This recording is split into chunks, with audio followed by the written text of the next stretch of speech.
Analysis of early housing reports shows how the last interest rate hike affects buyers across the country. The report released by the RBC shows that last month's hike and expected increase next week prompted buyers in Toronto, Hamilton, Ottawa, and Vancouver to slow down making housing purchases. But nothing much changed in Edmonton, Montreal, and Calgary.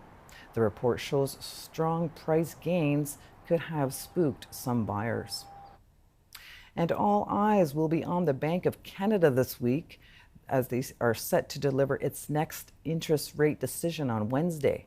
Joining me now is Moshe Lander, economics professor at Concordia University.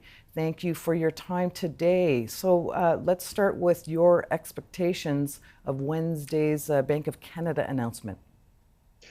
Well, it seems that the Bank of Canada is going to increase interest rates by a quarter of a percentage point. They probably could wait until their September meeting, which would be the next meeting after this.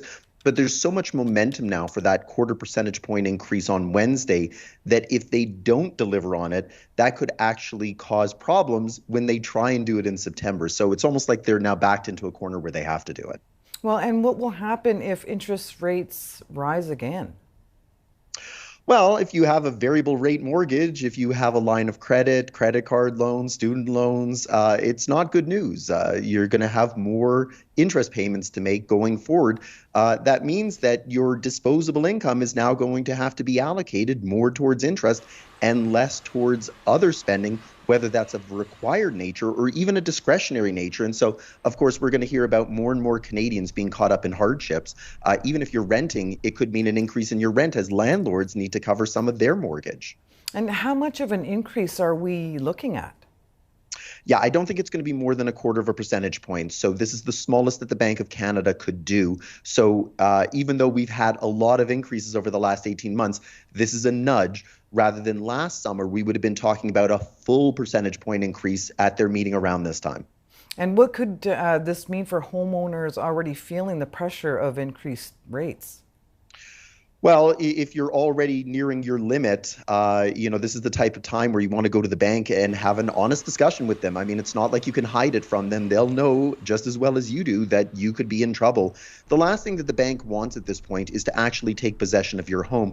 They would like to try and find a way to structure it so that you're going to be able to make your payments back to the bank. So they would want to work with you. The bank is in the business of making loans. The bank is not in the business of owning homes and trying to sell them. So there is room to work here, but the longer that Canadians wait, the more it's going to be that they're boxed into a corner where they might have to make those difficult decisions about forced selling of homes and things like that. And how could this new benchmark affect Canadians already struggling to afford the current cost of living? Yeah, it's an extra amount of their discretionary income that's going to have to be allocated towards interest. So it just means then that there's less money for other things.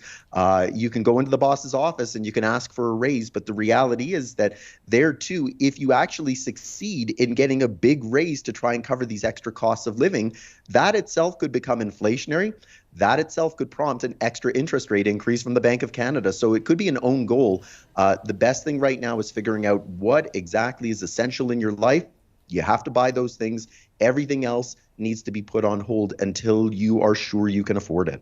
Well, thank you so much for your time today, Moshe Lander, economics professor at Concordia University. Have a good day.